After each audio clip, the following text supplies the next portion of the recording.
Sorry we're a little late once again. It's because of technical difficulties. So, but I think we got that fixed now. So, thank you so much. My name is Mona Chimisaga. I'm here with my sisters, Augusta and Sister Ekwi in Kentucky. Sisters, can you hear me? Yes, loud and clear. Okay. So, because we have a lot to cover today, we do not want to waste our time with introduction.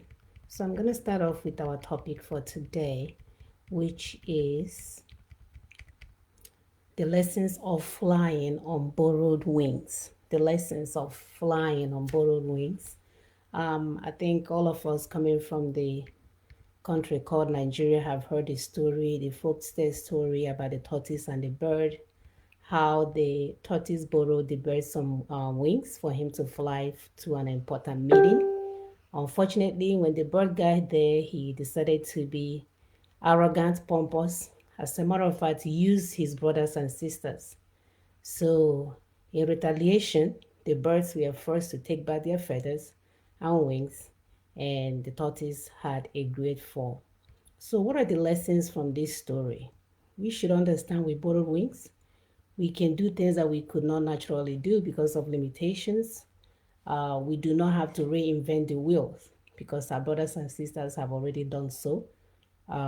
We don't have to go through the rigorous uh, work of creating your own feathers and wings. And also, we should learn humility and collaboration, knowing that what we are using was borrowed from another, as well as also learn partnership and understand that everyone is important. So, in our quest for freedom, some of us understands that our elders, they do have some of our elders, by the way, they do have the wings of wisdom, experience, and resources. And then for our youth, you're looking for energy and vitality. And what do we do with these two things? Components, we bring them together, form a bondage so that we can get where we're going faster. So today, as we battle to overcome our collective dyslexia, we all know what dyslexia means. We, our people, we all have doctorate degrees, all kinds of degrees, but we have problem reading despite normal intelligence, which I'm not even sure if we do have that nowadays. So we want to look at some of those wings we have borrowed from our professionals and elders before us. We need to read, or we will read and explain two important documents. The first document is the full text from September 5th of 2011 um, for the Movement for No Nigeria Joint Press Conference. This document explains the caliphate's bondage and shackle on us. Also, we have the second document, which is the full text from June 30th, 2011, the Movement for No Nigeria Legal Declaration. This document is a comprehensive action plan to end the bondage. So I'm going to have my sister Augusta to start reading. Yeah, thank you, Sister Muna. And thank you, our viewers, for joining us. So, the first document is the full text of the September 5th, 2011, of the MNN Joint Conference. So, being the text of a joint conference by the Lower Niger Congress, the Middle Belt Congress, and the Federation of the Odua People, under the aegis of the Movement for New Nigeria, held September 5th, 2011 at Lagos, in response to the torrent of inquiries that trade the June 30 eminent Lagos Declaration. So, introduction to this document. It will be recalled that at a press conference, World Press Conference held 30th June 2011 in Lagos, after a week-long retreat, the MNN declared its position on the torturing Nigerian project in a statement titled "The Failed State of Nigeria, Our Stand." This was later published on the 25th of August 2011 with the Daily Sun. The groundswell of support, the deluge of positive inquiries that has trailed our set position, as well as the continuing campaign of violence, has necessitated this communication, in which we shall attempt to furnish a deeper insight into the reasoning behind the June 30, 2011 declaration and restate the dire urgency of the situation.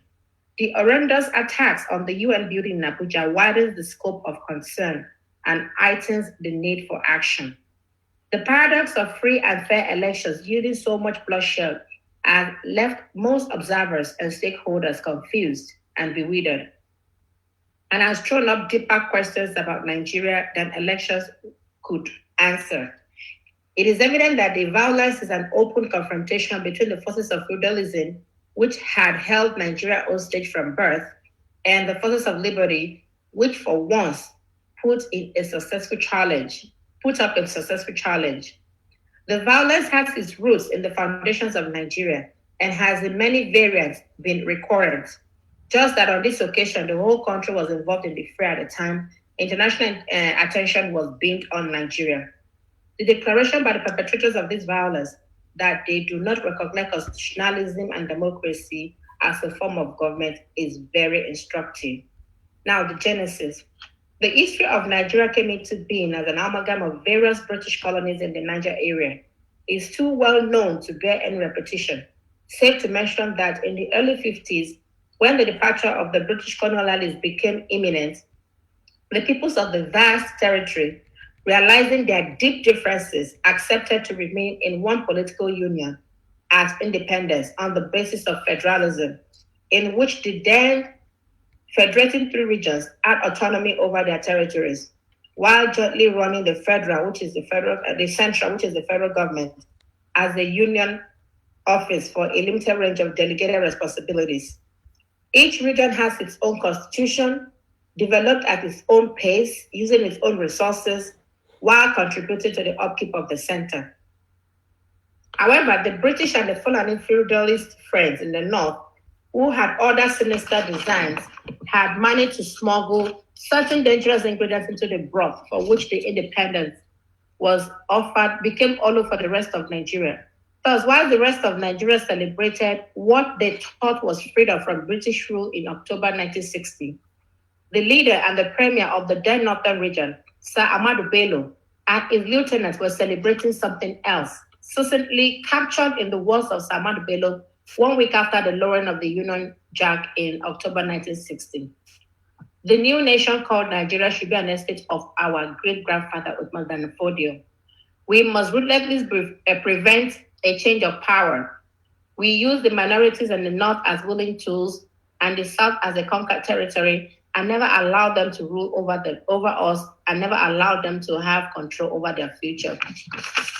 This was published in the Parrot newspaper of 12 October 1960, and it was later recalled by the Tribune newspaper on 13th of November 2002. This elaborate mission statement and backward script has been carried out to the letter and consolidated into a prevailing constitutional regime. This script holds the key to explaining the mysterious odyssey of the distressed clay-footed giant called Nigeria. All the woes and failures of present-day Nigeria, as well as the mystery of its peoples, flow directly from the single-minded execution of that script. The illicit gains forcefully obtained have been crystallized, concretized, and made permanent in the form of a unilateral imposed 1999 constitution, which defines Nigeria according to the dictates of those executing the script. The hapless rest of Nigeria must now obey that law. So, sisters, can you comment on that? Yeah, thank you, Sister Augusta. Can you hear me? Yes, I can hear you. Some people might say, why are we reading this document? You see, it's very important for us, especially these two particular documents that we want to read today. It's important that we grasp the content, what it's saying, because like we said before, that majority of the work of our liberation, 75% of it is based on all these documents and gathering, finding out the bondage, finding out all the chains holding us, and making plans on how to break them and everything. That's 75% of the work. So that's why it's important for us to understand what we are reading. Because this struggle is very important to a lot of people. We have a lot of stakeholders in this whole thing. We have the Yorubas and the Middle Belt, which form, with them, with the Lower Niger, they'll form the Alliance territory, which is, we showed it in the last time, when we at the broadcast. He said the alliance territory. By reason of this alliance now, we have become the white part has become the majority, while the yellow part has become the minority. So it's like flipping the coin on the people. So it's very important to understand how these things work so that we'll not be making mistakes. And then we have diplomatic communities that are interested in our land and what is going on there. These are all stakeholders. Then we have the so-called federal government of Nigeria. These are stakeholders of what we're saying. Even the caliphate and the British people, they are sponsored. They are all stakeholders in this whole liberation task. So it's not something you will wake up by yourself and say, I want my nation. Then you are going by yourself. You just be going in circles. At the end of the day, you achieve nothing. So you have to involve all the stakeholders in what we're saying. And that's what we want to break it down. Like Sister Mona said that our people, we have dyslexia. That means we don't know how to read. Even when we read, we don't understand. These documents have been here, like this one now, since 2011. But I tell you, my people have not read it. Those that read, some that read did not understand. And there's some mischievous ones that read it, picked out what will benefit them, what will give them money, and used it. And they're using it to make money from our people. When we're supposed to read this thing, understand it, and know how to move one step after the other. Let me give time for Sister Mona. Yeah, before Sister Mona would come on, let me read the Saldana 1960 battle script and and what led to the 1999 Constitution. Then she would explain. Okay. All right. A detailed examination of Nigeria's current constitutional reality under the microscope of the 1960 battleship will show that the unitary constitutional order we have in place today, that's the so-called 1999 Constitution, represents the full implementation of the 1960 script, both in content and process. The key dramatists personnel who executed the transmogrification of our supposed democratic federal republic into a feudalistic unitary reality can clearly be identified in their assigned roles and status within the battle script. The authentic heads of the estate from the real north, like Murtala Mohammed and Shehu Yaradua, the willing tools from the minority north, like Yakubu Gowon and Theophilus Danjuma, and the collaborating slaves from the south, led by the head slave, Olusegun Obasanjo.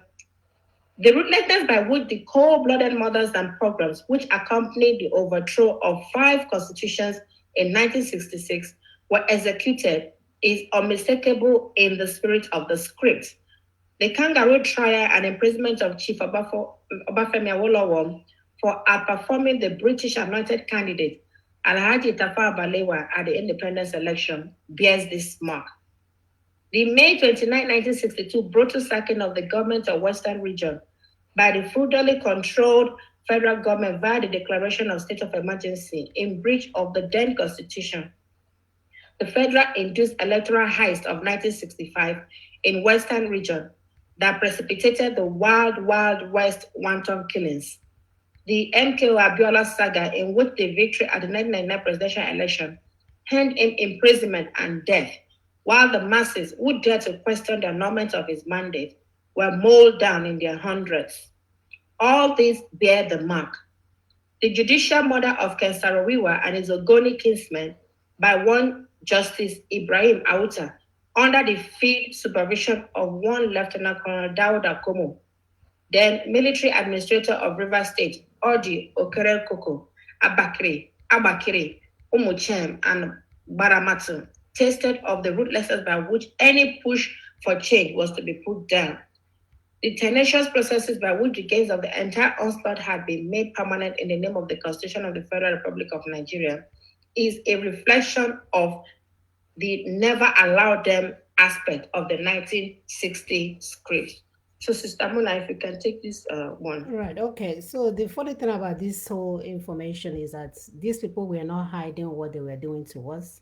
They came out on air that day, had an interview and said that they will ruthlessly pursue this and use every willing tools within their reach to ensure that this country, this so-called new country, belongs to them. What did my people do? They were busy doing buying and selling. They were busy trying to become the contract to a country that's supposed to belong to them. To them. And we have done this thing all along. The worst part about all of this, that for so long I thought the ones that are speaking English, because the English can take you out, I thought they were doing some work. They were flying between London and New York and America and Russia, and we thought they were working, not knowing that when my brothers and sisters get there, they get their cut and they run. And then they come and cajole us to be quiet. They are in charge of Ndibo, they are in charge of the Southeast, they are in charge of this. Calm down. They will even tell us, folks tell stories about what they saw when they went out there, and we believe them. So our brothers went back to look at this document to tell us to learn the right ways that we must begin to take back our destiny. Because if we continue to live in the lies that we have lived in all these years, we will not be going anywhere. If we continue not to follow these so-called international rules and regulations, we will be shouting from now till Jesus comes. Nothing will happen. So please, let's do things the right way. Let's follow, understand this document. By the way, this document is online. It's not a hidden document. It's online for anyone that cares to read. And to tell you the truth, the document can be overwhelming. But you know what? Ndocha with encyclopedia, that somebody has been reading it. Find a way to divide it so you can understand the depth of our issues and what we need to take back our destiny. Thank you. Okay, that's a very good one. So let's go to the specific examples of the feudal compliance content of the 1999 Constitution. So number one, first has basis of the Nigerian Union Constitution. The 1999 Constitution was imposed via Decree number 24 of 1999 with the first claim in its preamble that we, the people, enacted and gave same unto ourselves. In contrast, the 5 constitutions, 4 regional and 1 federal, sacked by the military in 1966, were painstakingly negotiated and agreed upon by the leaders and representatives of the then federating regions. Today, force as against consent remains the basis of the Nigerian Union, since the feudal overlord does not require the consent of the slave to make any law, even if it is called a constitution. Number 2, unilateral structural reconstruction of Nigeria. Of the 4 regions sacked in 1966, one, which is the northern region, as by fiat, that by decrees, become 19 states plus the Federal Capital Territory, thus controlling a solid majority in the National Assembly. While the other 3 regions, Eastern, Western, Midwestern, plus the then Lagos being the Federal Capital Territory, have been compressed into mere 17 states, together being a minority in the National Assembly. This is compounded by the creation of 774 revenue-sucking outlets called local government areas, in which the North owed more than half.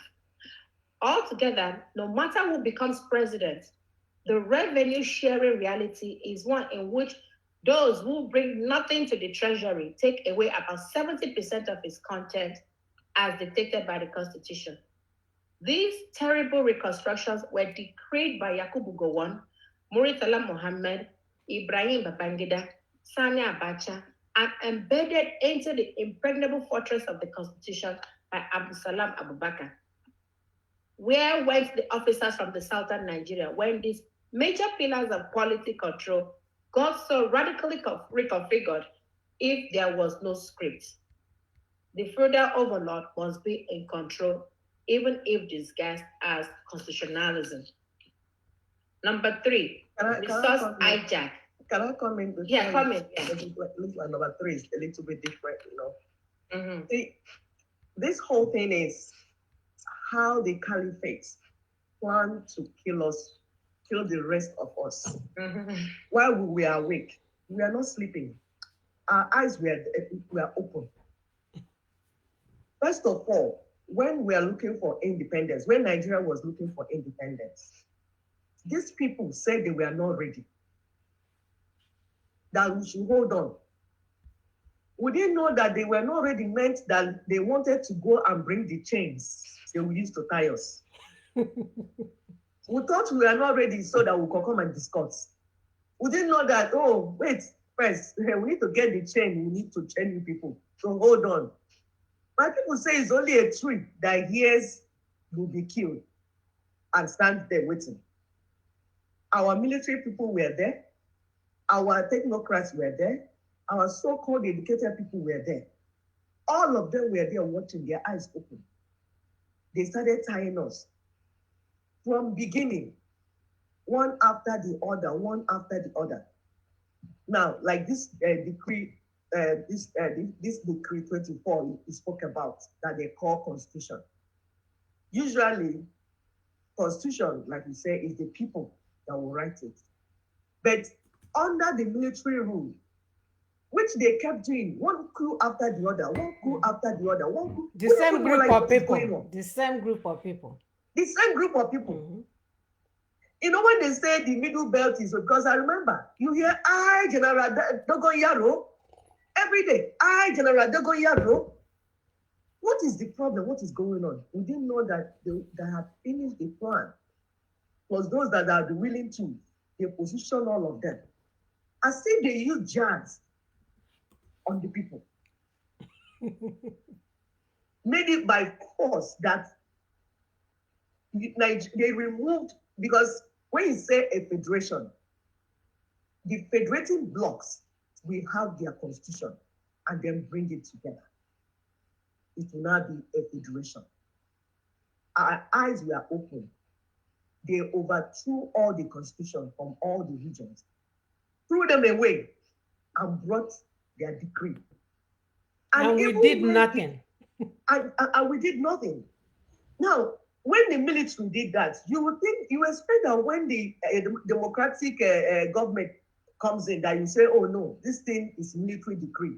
We can't rule by it. That they should scrap it. But Scrap they didn't. it and let's write constitution. No. Yeah. Because they are partners. What the military same one, group of people since they started that country. Exactly. At the elected one, they are partners together. They are working together. Mm-hmm. By people watching them. It's like somebody is swallowing you. Your eyes are open. And you are there watching and standing, waiting. Say, keep on swallowing me.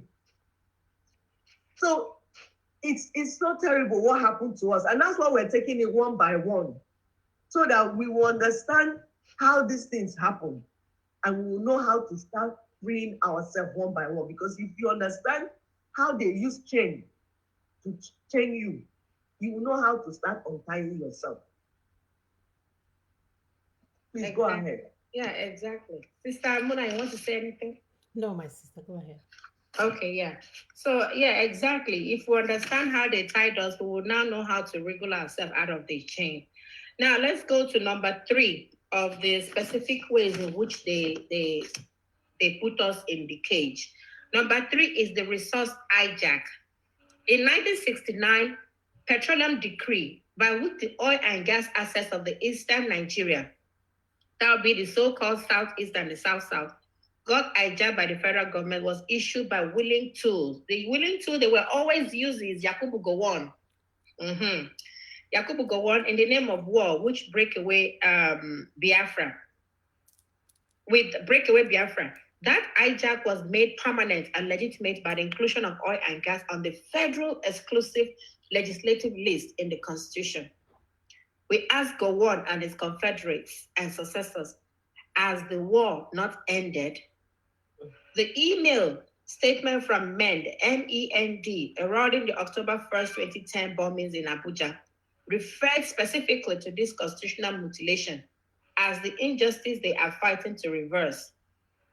By the same design, the seaports of Port Harcourt, Calabar, and Warri, which belong to the then eastern and midwestern regions, are now property of Abuja.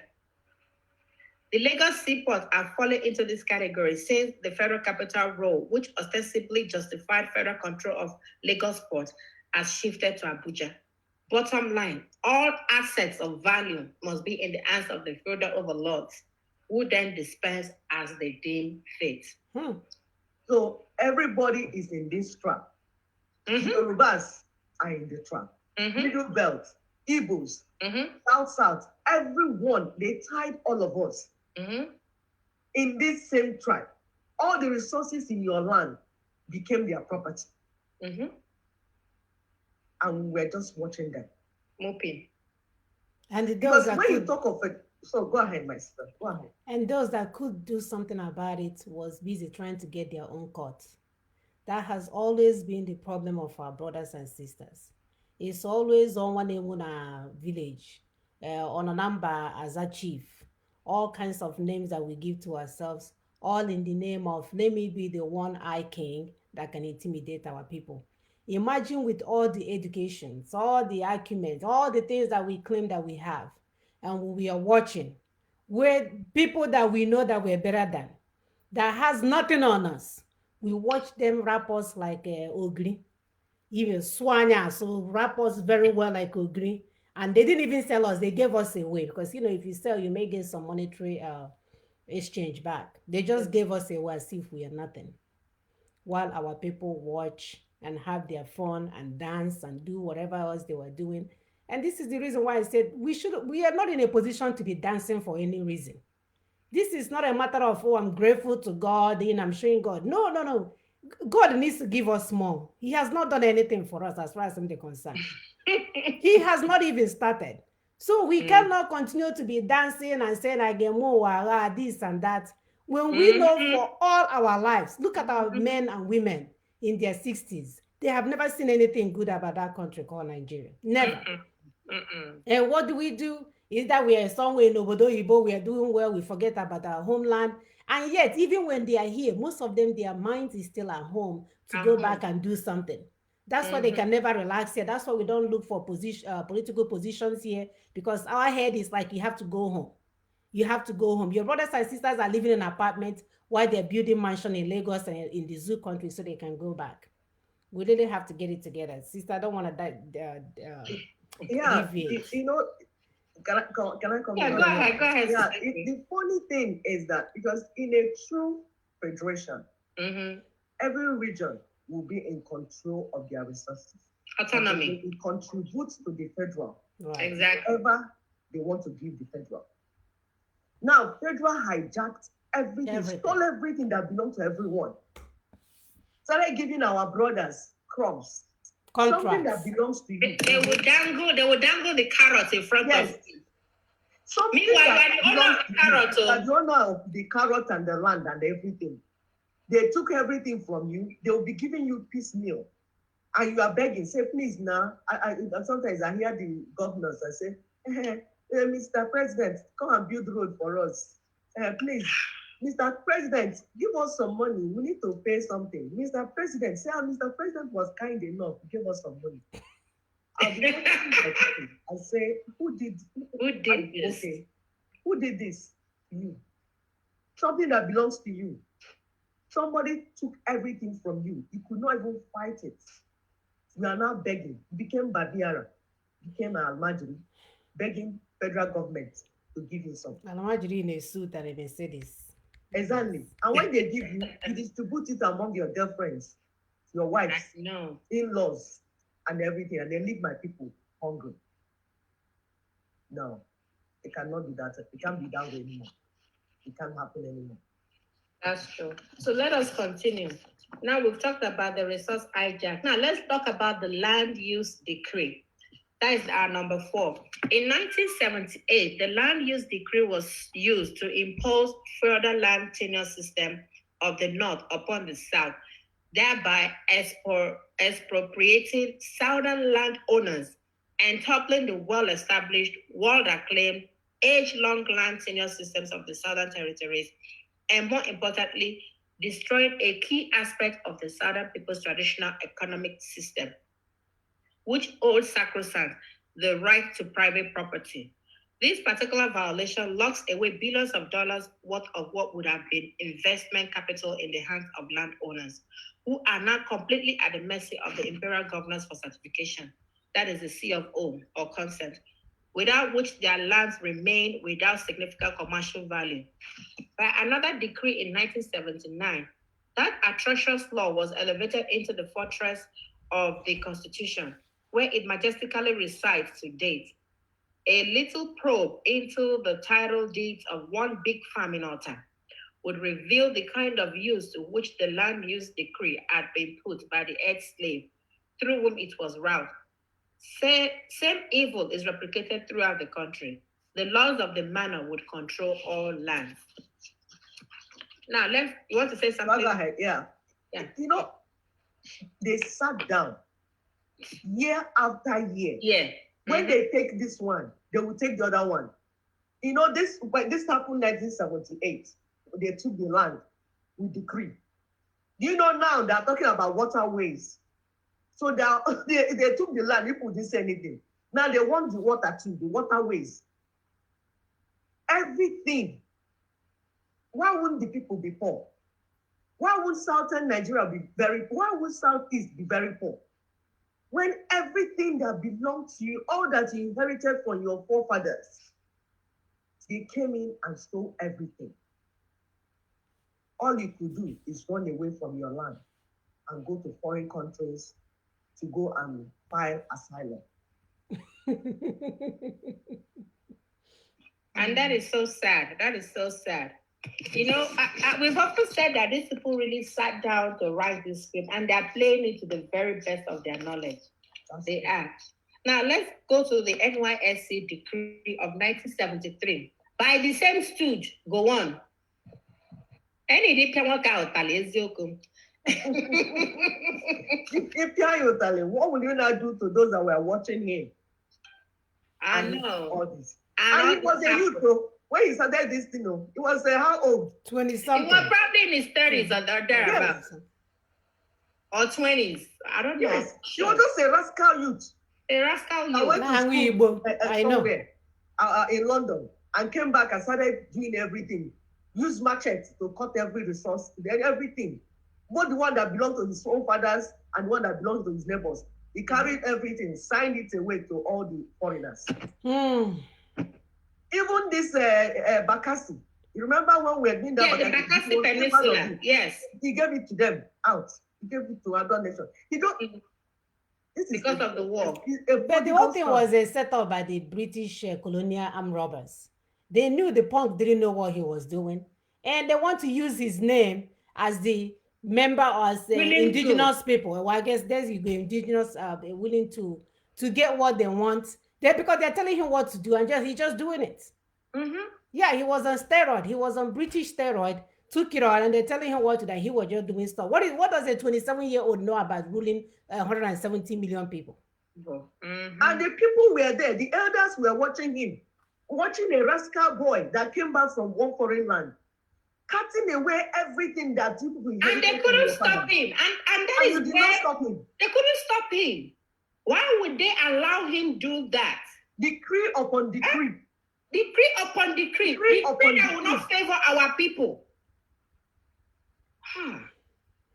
Okay, let's continue. The NYSC decree of 1973 by Gowon was a ploy by the feudal North to evade the yearning imperative for a sovereign meeting between the peoples of Nigeria to renegotiate the terms of their union and re-establish confidence in the project after the mindless bloodletting program of the war of 1966 to 70.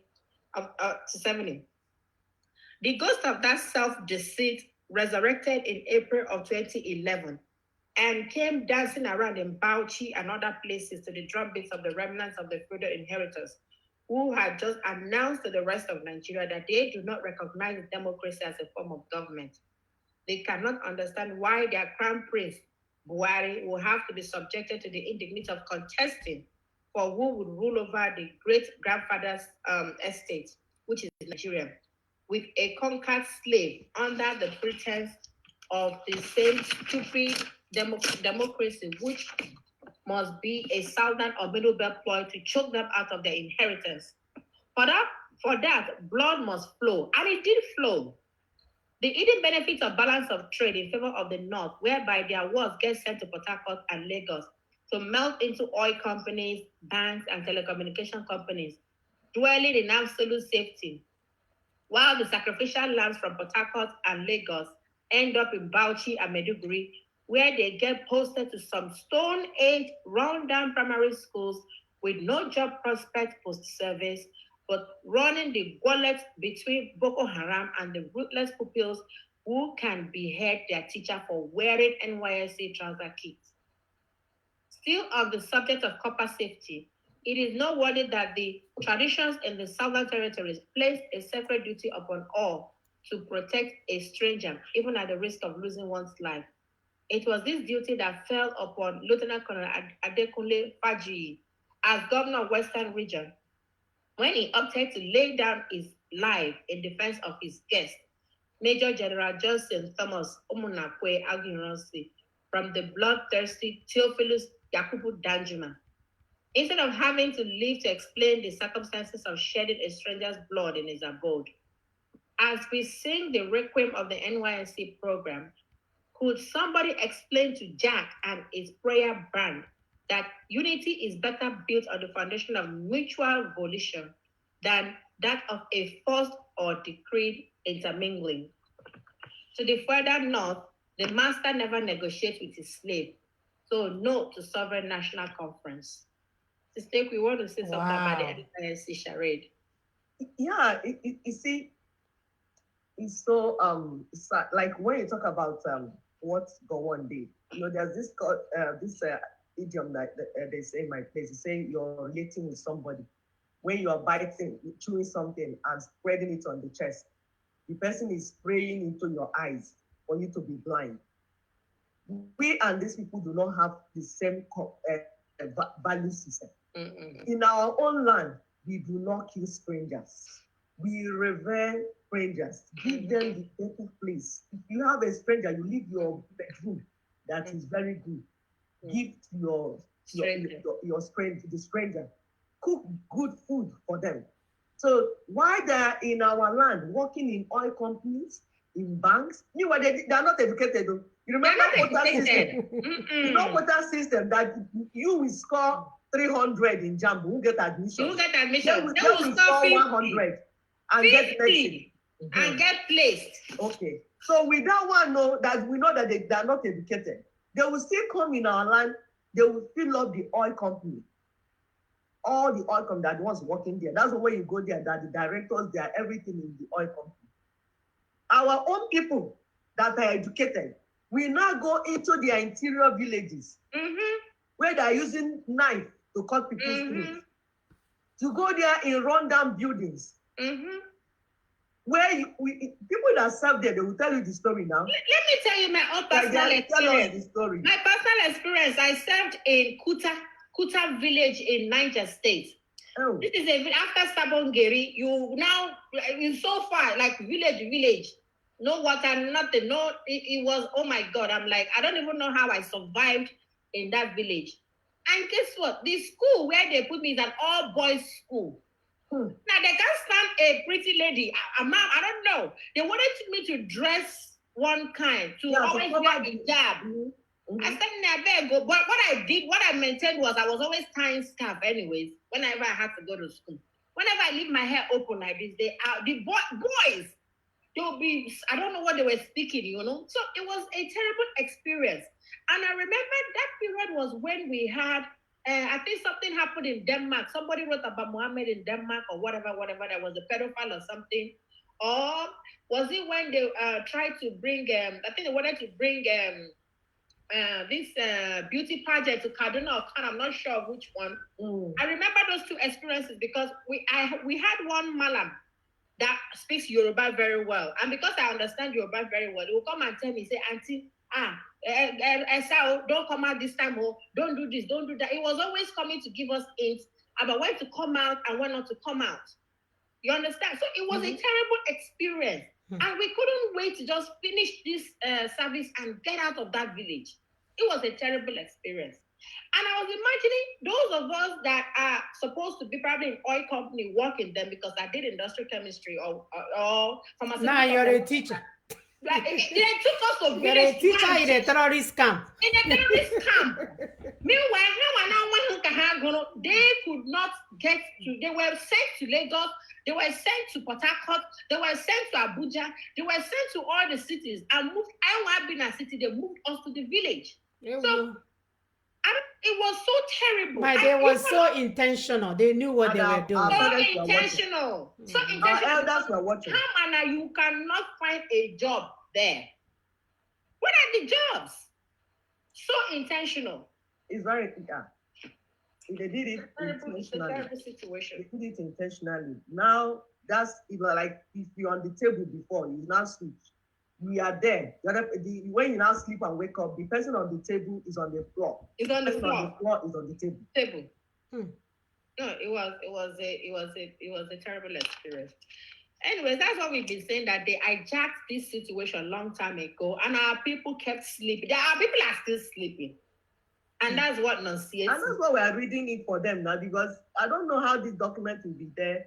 You are not reading. Came with 2011 and nobody has. One by one, they kept tying you. When they finish with one rope, they'll get another rope. Another rope. Tie on top. They'll get iron chain, tie on top. And you are sitting, you are sitting there looking. Some even change their name and start answering Muhammad. So that yes, a member. Tie very well.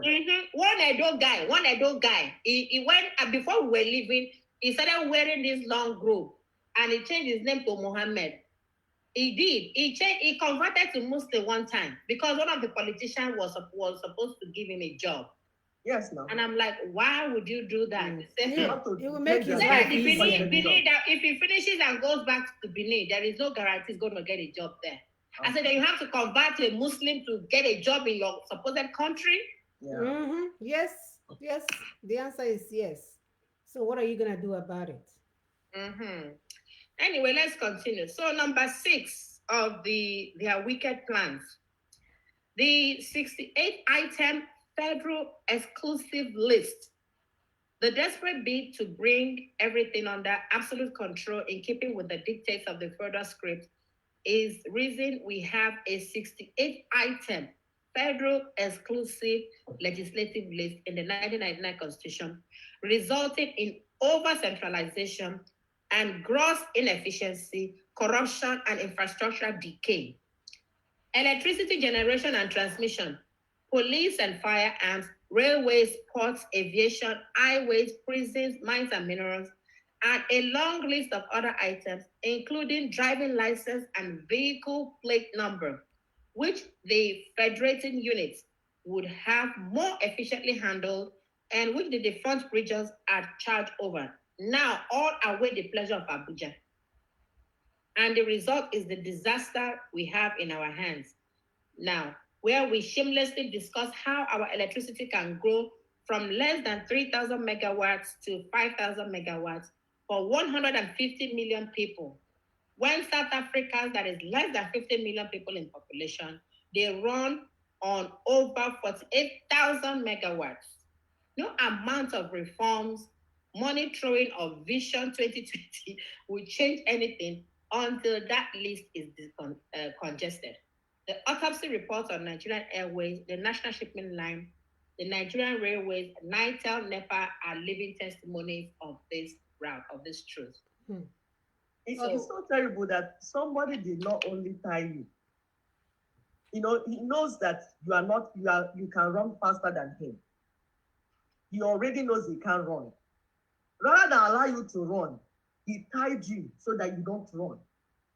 That's why somebody in Enugu, before you can use the coal you have in Enugu to generate electricity, you go to Abuja and beg somebody that has granite and say, please now, give me permission to use my coal electricity.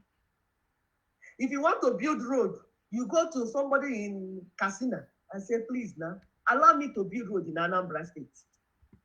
How do you move forward like that? How is it possible that a nation can function that way? It is not possible, absolutely impossible. It's not possible. But they did it intentionally to tie our people down. Why they crawl? It's like a hare and tortoise going on a journey. Tortoise tied hair and kept down. carry stone, put on top of him, and they started crawling. Oh, what is that? Is already a slow poke that cannot move. We are not tying him there. And that reminds me, last year when I traveled, for the 1 month plus that I stayed home, not one day came with the rock, there was no light. We're all using generators. Everybody has, I better pass my neighbor. Everybody had that small generator to smoke from here, smoke from there. So it was a terrible situation. And I was wondering, I said, as it rightly said, 150 million people, or now we're 200 million, maybe so, because this was written in 2011. Mm-hmm. Now we're 200 million. You are fighting to have 5,000 megawatts. Why people that are 50 million in South Africa are enjoying 48,000 megawatts of electricity? And not that we don't have the resources, we do. No, we do. It's because this caliphate, they said it in 1960, that they would not allow us to rule ourselves. So even have our destiny in our hands. In our own hands. So even use our brain to help ourselves. They will not allow that. It's not just that somebody is so wicked. It's not just that he's killing you, but he's telling you that he will not allow you to be alive. That you will never be what God wants you to be in his lifetime. And you sat down there watching. Mr. Muna, please go ahead. My dear, I'm speechless. I'm so upset. I don't even know what to say. That this thing has been going on. It's mind-boggling. Is unbelievable for a group of people that call themselves the most intelligent group. I can't even understand this. And I feel like I'm part of the problem. I'm part of the ones that left the place and came here. I don't know why there was not a grassroots effort to tackle this thing from day one. And now we're saying, let's go back and fix the wrong, and our people are still sleeping. Are you planning on leaving this evil entity for our children to fight against? Exactly. And the worst part of it that these our children are not as smart as we are. We think, yeah, they are book smart. When you look at them any funny, they will ask you what's wrong with your eyes. They can't even speak with eyes. At least I wanted the gift of speaking to each other with our eyes, and we weren't able to see what these enemies were doing to us. We weren't able to tackle it. We weren't able to do anything to it. Instead, all we did was just to dance around and wiggle our way in there to get our own cut. And then during the Christmas season, you will buy beer and probably maybe share some rice for your village people. And they kept us in that bondage for years. Then they will do their so-called fraudulent election, give us rice and a carton of milk to buy our conscience for 4 years. And we turn around and start crying to say the country is tough, the country. Who is doing this to who? You allowed the country to continue to have election on your behalf. You're participating in the election. You're selling your PVC for $1, $1. We need to get out of this thing, people. We really have to wake up and get out of this. Because this is unbelievable. We should be hiding in shame. I don't even want to be showing my face that we come from a country where a man came on air and said that he will not allow us to rule ourselves, that we will either be contractors or he will give it to somebody else. And nobody did nothing. And nobody did anything about it. Our parents were busy giving birth to children and all this. Nobody said anything about it. They were just... For 50 years. They can... What have from this? What was the strategy?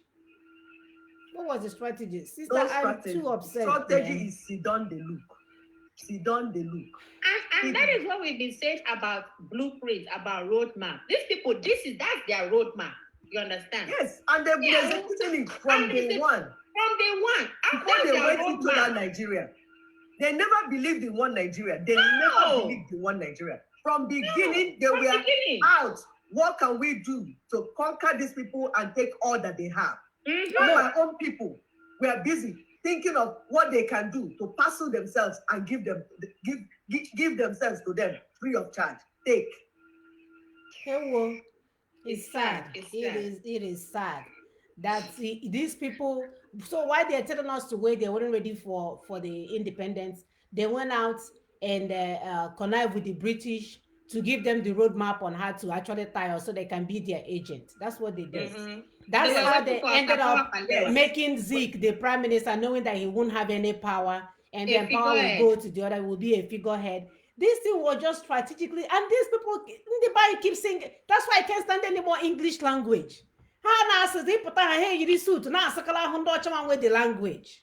And all these things has been going on all along. English Nobody. without common sense.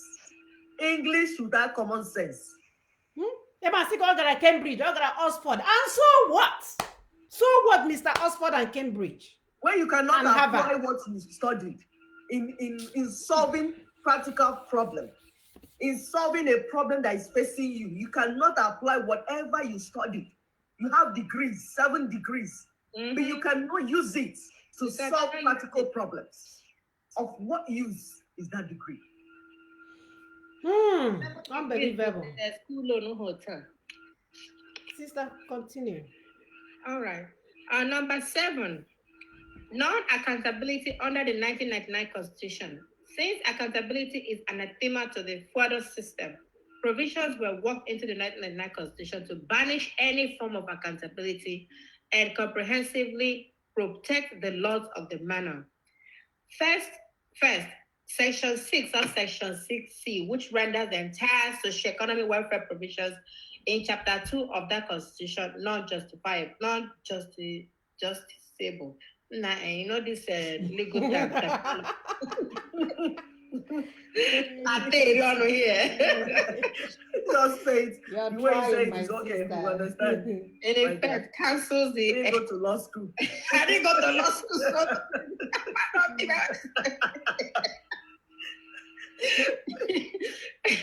In effect, cancels hold on. In effect, cancels the citizens' benefit of the social contract of governance and actually absolves the government of any responsibility to the citizens. The appropriation provisions in Section 82 and 122 give the spare keys of the entire Nigerian treasury to the president and the governors, while Section 308 offers absolute immunity from probe or sanction to these same officials. Taken together, these 3 provisions constitute the fountain from which corruption flows freely throughout the land. And since they dwell in the impregnable fortress of the Constitution, no amount of mopping by Farida and our EFCC will change anything until we turn off the tap. We dare say in this regard that in Nigeria of today, corruption is official, and this is a much bigger problem than officials being corrupt. Those who sit in the fortified refuge camp of Abuja, sharing the $1 billion confiscated by the Constitution, as well as their field commanders called governors, will do nothing to upset this sweet arrangement unless compelled. The authentic owners of the estate are not set to recover them from the frugal impostors. Many other policy instruments, such as federal character, quota system, and the latest mutation of it, zoning, are at the root of the pervasive mediocrity which Nigeria as a country has enthroned above merit and excellence, for which reason many developmental issues other countries have resolved and taken for granted for decades remain unattainable. High public office must be by pedigree under a federal status. Items 1 to 7 above fairly capture the content of the notorious national question, which must be answered now, one way or the other. So let it be known that the Nigeria of today, as defined by the so-called 1999 Constitution, is totally different from and is in fact a dummy of the original one, into which the various nationalities consensually federated at independence, which was abandoned in January of 1967 after a failed attempt to resuscitate it in Aburi. Number 2, that since the basis of the Nigerian Union has been fundamentally altered by a combination of brute force and subterfuge animal farm style, culminating in the fraudulent 1999 Constitution, under which a vast majority, along with their assets, are legitimately enslaved, that a tiny minority, supported by foreign allies, who generously partake of those assets. We of the entrapped ethnic nations of the lower Niger territory, the Middle Belt, and the Odua land, having participated in numerous countrywide peaceful processes which unsuccessfully sought to persuade the internal colonialists of Nigeria to address this terrible situation now have no option but to seek the retrieval of our stolen sovereignties from the failed British experiment called Nigeria, since our pleas and demands for a sovereign meeting had been ignored and resisted since 1967. Do I you want want to to say anything? comment on the non-accountability under the decree 1999. It reminds me of one book we read, um, Alibaba and the 40 Thieves. And the 40 thieves, yes. You understand?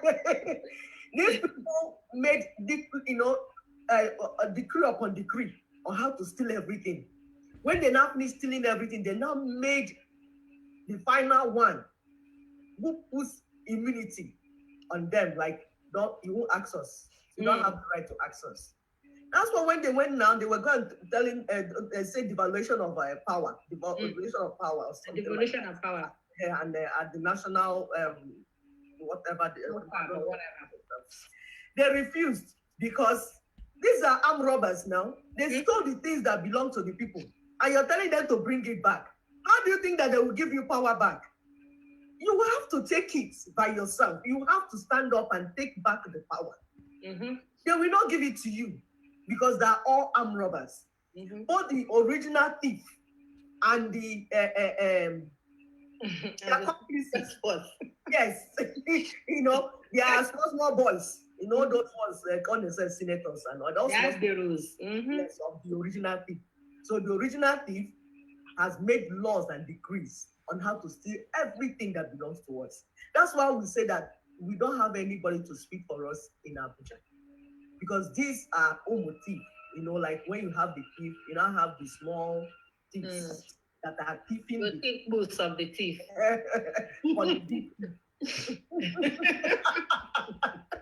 So they won't speak for us. They cannot. They lack the ability to speak for us because they cannot represent us.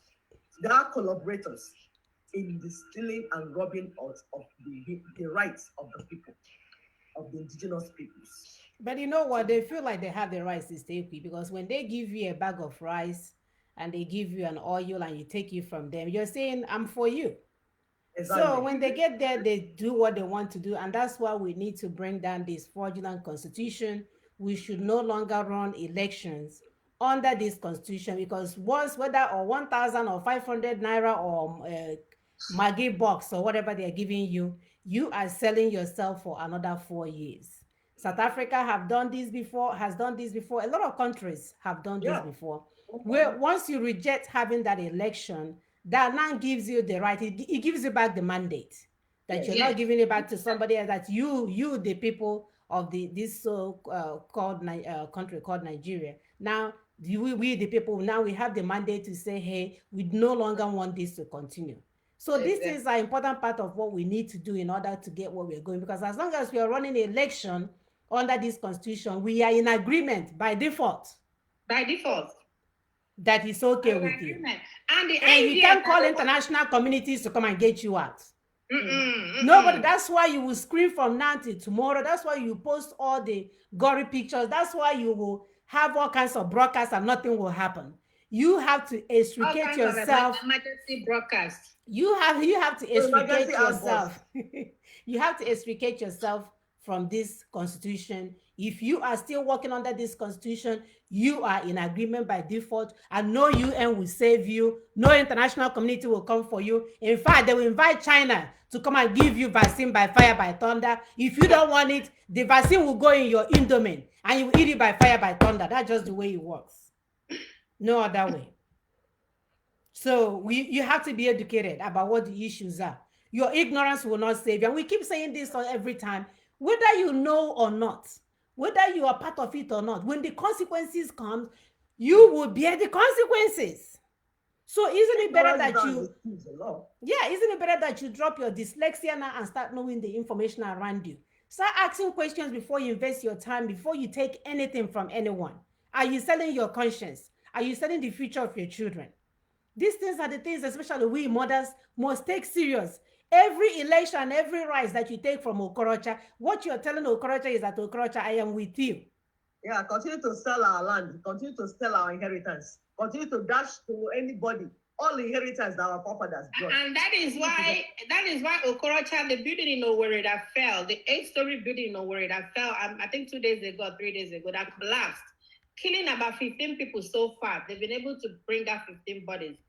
Is because you have accepted Okorocha's one cup of rice. You have accepted Ihedioha one cup of rice. You have accepted Hope Uzodinma one cup of rice. And they will now, instead of them having real engineers build 8-story building, they will look for mushroom artisans up and down.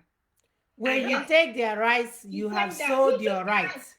And When guess who you will take die? their rights, their rights, you have sold your rights. You have sold your When you birthright. take their rights, you have sold your right. You don't get to complain anymore. You don't get to call Chukwu. That's why Chukwu is not coming. God is not coming to. Do you guys know that it's not today that people started killing people and cutting off their neck and throwing bodies? You didn't start today. No. So don't let your poverty let you know that God is on his way very soon. Like the Bible said that it's easier for a poor person to go to what is it called heaven than a rich man. My dear, he's not coming. No. It's been over 800, 1,000 years. These people have been doing all kinds of evil. It's not coming. Things only change. Go look at the history. Things will only change when people take back their mandate and demand for their rights. Exactly. When will God come? When he has given you the brain to do what is right. Mm-hmm. When will he come again? He made you in his image. You are the God. He made you in his image. So go and do what you need to do. And stop calling on God. He's not coming. Not anytime soon. Why should he even come now? Mm-hmm. To come to do what? It's like you're playing, two children are playing, and your playmate is deceiving you and cheating you. Or and beating you're you saying, up. Mommy, mommy, daddy, daddy, come. Do you think your parents will come? Your age mate is cheating and deceiving you, and you're calling daddy. No, the way I was brought up, my parents will not come.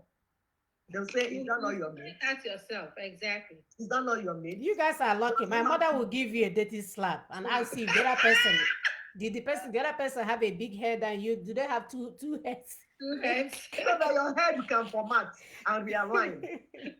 So you guys are lucky. They only yelling at you. You don't even come back and say somebody beat you up. He will give you the beating of your life. So you better defend yourself. Bottom line. That's the message I got from her. Defend yourself. Mm-hmm. Okay.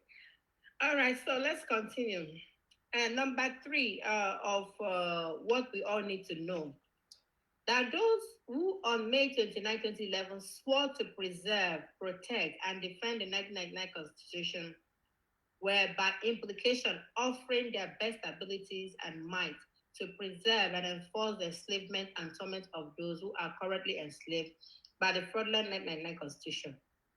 May we wish to remind such persons and indeed all stakeholders that there's also a huge community, persons, groups, and organizations who have earlier sworn and are fully committed to the decommissioning and dismantling of the fraudulent 1999 and have taken decisive steps in pursuit of same, not because they are anarchists, but because they believe that force cannot remain the basis of the Nigerian Union.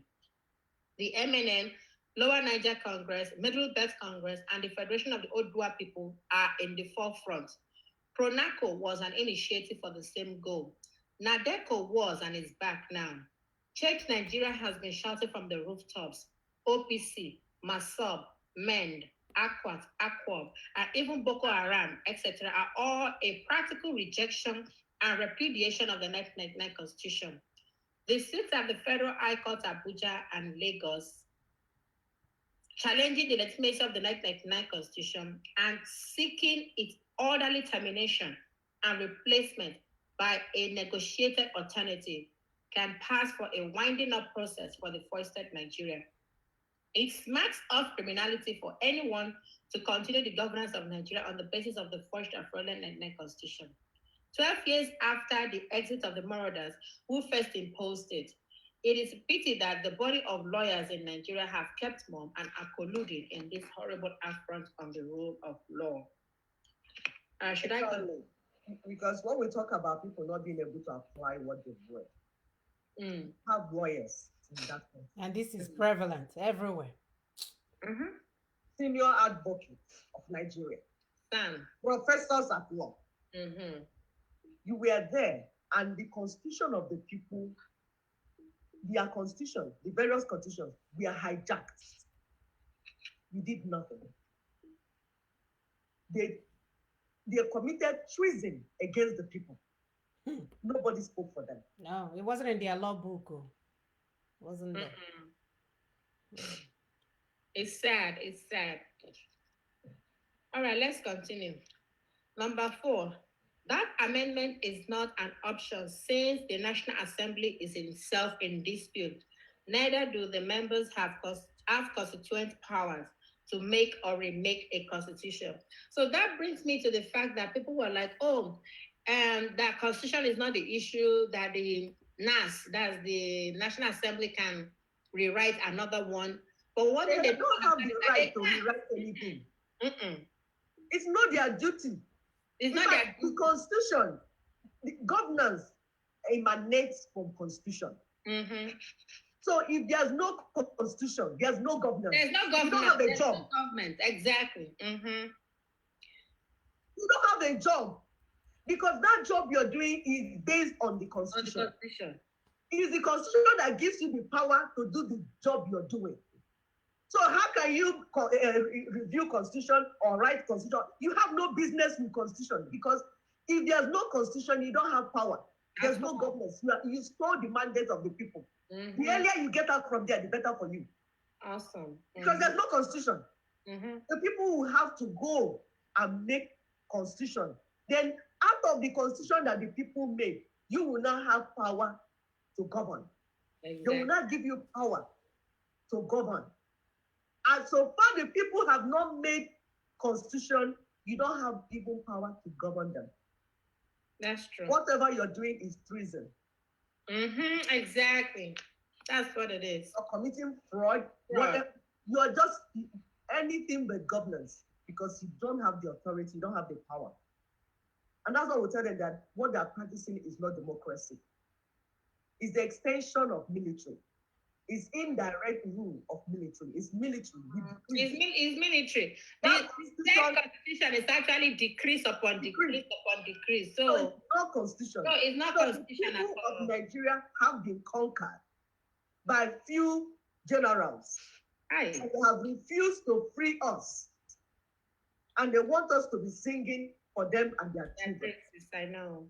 No, it's getting where it will explode. It's going to explode very soon. Because people will not take this anymore. Okay. Those who in mischief or ignorance look towards amendment for cure. As you rightly said, you cannot rewrite that constitution and you cannot even amend it. Okay. Yeah. It's not even a constitution. It's not even it's not even a constitution. It's a military decree. So we'll go back to basis. By that, suggesting that the hired management team of a company can make or change the contents of the memorandum and articles of association of a company to the exclusion of the shareholders who own the company. The shareholders and owners of Nigeria Enterprise are the federated nationalities in whatever formations who would be countries of their own if Nigeria was not in place. The damaged house of Nigeria, as embodied in the 1999 Constitution, is overdue for demolition and reconstruction, amendment, or whatever types is like changing door, windows, furniture, or painting, and will be discountenanced when the bulldozer arrives. We now hear of a bogus constitutional convention that would exclude the nationalities. Number 5, until recently, the options before Nigeria were clear, either to return to the Aburi Accord or to head on to Araba, since Abuja has failed beyond redemption. Abuja means Nigeria as defined by the 1999 Constitution. Aburi means the original federal setup agreed upon in 1954 as the basis of the Nigerian Union. Araba means the inevitable, unilateral self-redemption steps in self-determination. In other words, to thy tent, O Israel. We fear that the Aburi option has now been kicked out of the table by the sustained post-election violence unleashed by the Sharia North, leaving us with Araba only. Accordingly, The only choice left to be made by all stakeholders in between a consensus, peaceful dissolution of the failed Nigerian project, or to wait for the unilateral, uncoordinated exit of XY federating blocs, which may become disorderly and even violent. MNM invites all to embrace the peaceful option as it holds the best prospect for an early return to friendly neighborliness. For and on behalf of peoples of the Southern Middle Belt and Nigeria, as per attached, the signatories I have Fred Agbe Esquire and Tony Nadi Esquire. Those were the people that penned this thing down. Yeah, when we talk of the owners of Nigeria, these are the owners of Nigeria, not the politicians. The politicians are not the owners of Nigeria.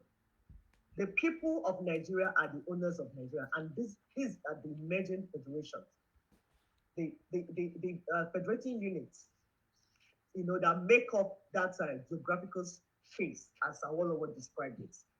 So it's either you allow the people, the owners, to peacefully get a formula that will work for them, or they will be forced to break into pieces. And no, you can't manage it. All the stakeholders cannot handle it. The world cannot stand 200 million refugees. So that option will be a terrible option to wait for, because that's where everybody's going to now. And you can't stop it, because the vehicle has left the motor park. You can't stop it. It's emotion. So it's either now you come peacefully and say, okay, let's do the right thing. How do you want it? Then you call the people of Nigeria, the owners of Nigeria, and say, okay, let's do the right thing.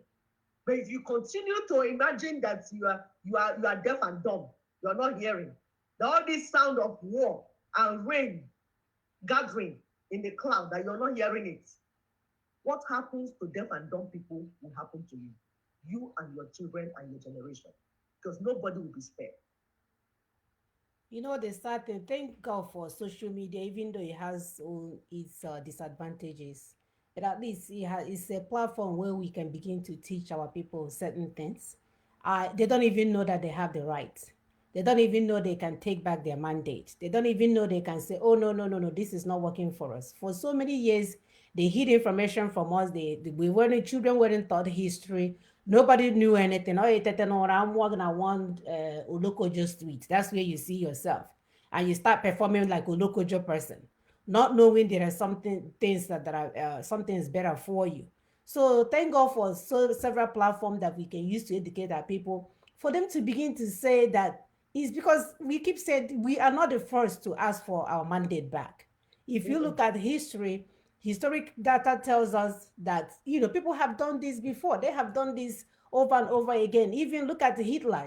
This is the same thing that is going on when he took over the country of Germany, implement the fascism government, and people were there watching him, and he was making changes. He was there telling that there's only white, blonde, blue eye that can be a human being. He was, and people were hailing him. Nobody did anything until he exploded on his behind. So with these things has happened before. We need to be aware of what's going on and ask intelligent questions. We need to make sure that we're not watching injustice occur around us, because guess what? What goes around comes around. It's just a matter of fact, it will come for you. When Hitler was killing people, killing Jews and destroying their businesses, nobody said anything until he started advancing to France and advancing, trying to come to America and Russia. So that's when Americans and Russia are like, whoa, they are coming for us. Let's go help out.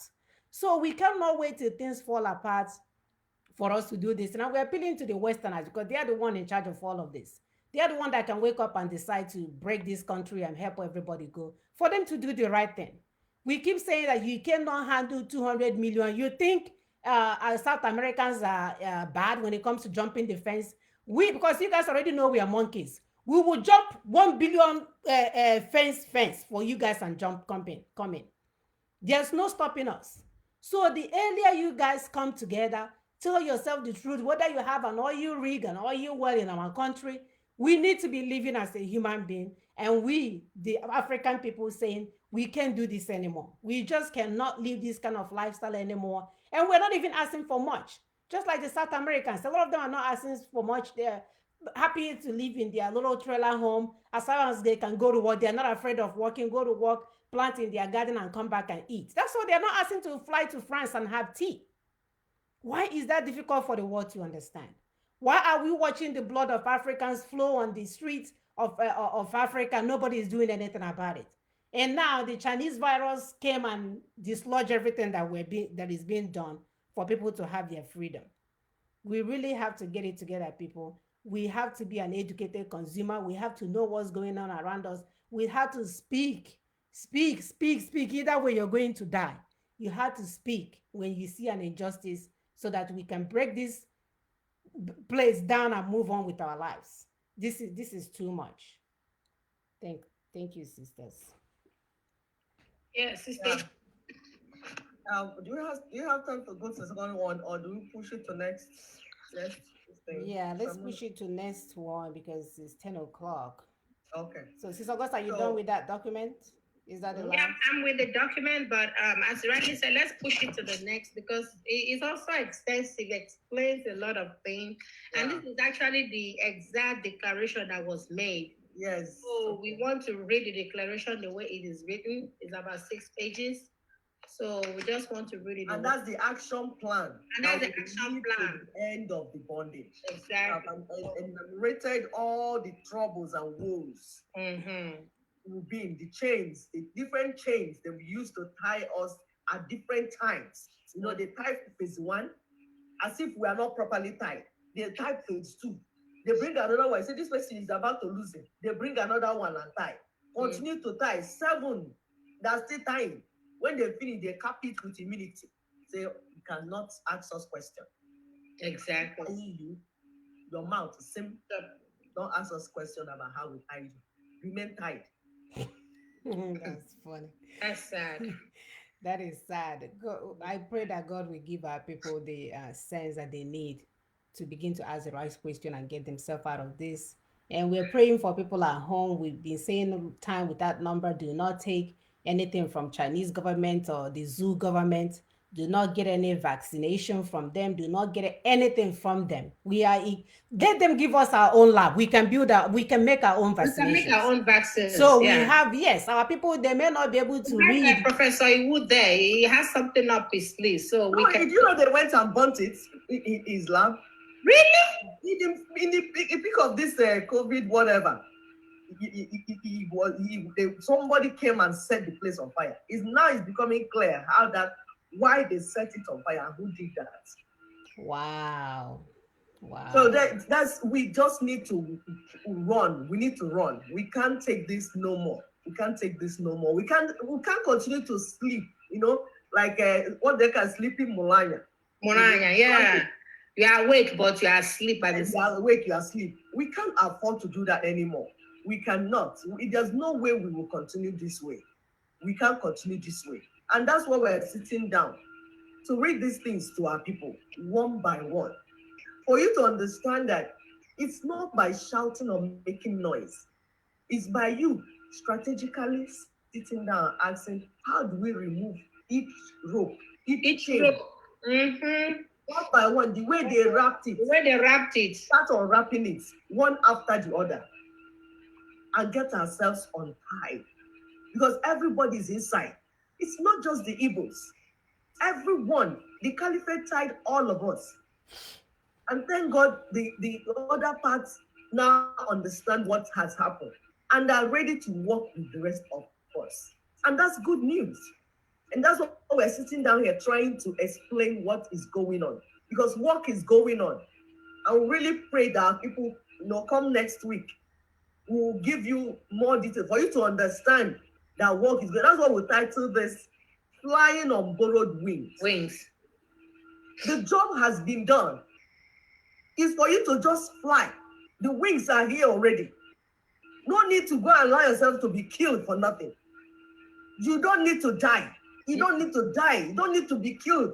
The job has been done. Come and learn and see where the job, understand how the job has been done, and see the role you need to play, and you go home on time. Please go ahead.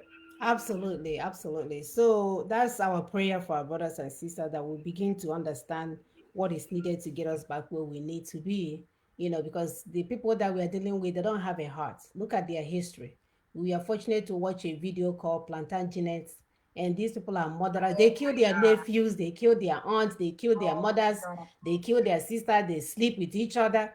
My dear, they Oh, don't have any conscience. So they no don't have any amount of sense. pictures, no amount of welling will change their mind. They don't even think about, if I have killed my husband and killed my kids, why wouldn't I kill you? Who the hell are you that I will not kill? You know. Oh my So God, people let's should go watch that. They need to listen to that documentary. I did, and oh my God, I'm like, gosh, no wonder, no wonder. I can open that stuff full and in there be they terrible. are masters now. They're the one that teach them it's Oh, they okay to cut want to off our cause. neck. you know. Oh So, my my dear, God, nothing is hidden. The information is there. All these That's things that we're there. trying to do, it has been done with people. What we're saying is that go learn the strategies so that you're not wasting your time on something that will not work. Because we need to go home. We need to unfolding. go home. We need to go home. So their wickedness does not start with us, please. Don't get that Mm-mm. twisted. I sure that they even had a tiny pancake. They are nice to us. Because these people we are cutting, they will cut your penis and put it in your mouth, and Your then cut mouth, your heart in your and put it nose. in the fire in front of you while you are alive. They have done it all. So do not let this little thing, this oil they are sucking and sending Fulani, that one is nothing compared to what they have done to What they their did to family members. themselves. So let's be sensible. Let's learn what we need to do. Be true to ourselves. Anything foreign is not for us. We have made a show here that showed us that there's a reason why God put us in our land. There's a reason why He had the fruits and the veggies and all the things that we're eating. Those are the things that He wants us to eat. That's why when you come here, you start eating things that is not of your body type, you start having allergies. Allergies here now, I know it's all because you're not eating what God wanted you to eat. So please stay away from anything Chinese company. Stay away from anything foreign, unless if you cannot deal without. Leave them alone. Be sensible about what you're doing. Do not take any vaccine. Take care of yourself. I use and all these spices that you can use to keep yourself Mm-hmm. healthy. There's the reason why God kept it in our garden. Mm-hmm. So Mm-hmm. please, Mm-hmm. they all have a very medicinal role to play. Medicinal effect. Yes, Mm-hmm. they do. So don't worry about the all the things they're telling you on TV, all the white man things that they came to our country and steal and selling back to us in a adulterated ways. Be sensible, be as wise as a serpent, be 100 steps ahead of your enemies. Before they come, when you go to bed at night, think about things that you can do in order to make sure you keep yourself safe. And I think it starts by disowning all things foreign so that we can start supporting our brothers and sisters. That's how you grow communities. Support your brothers and sisters in what they're doing. Buy local products. Like here, during the lockdown, we are buying stuff from the restaurant to keep them afloat.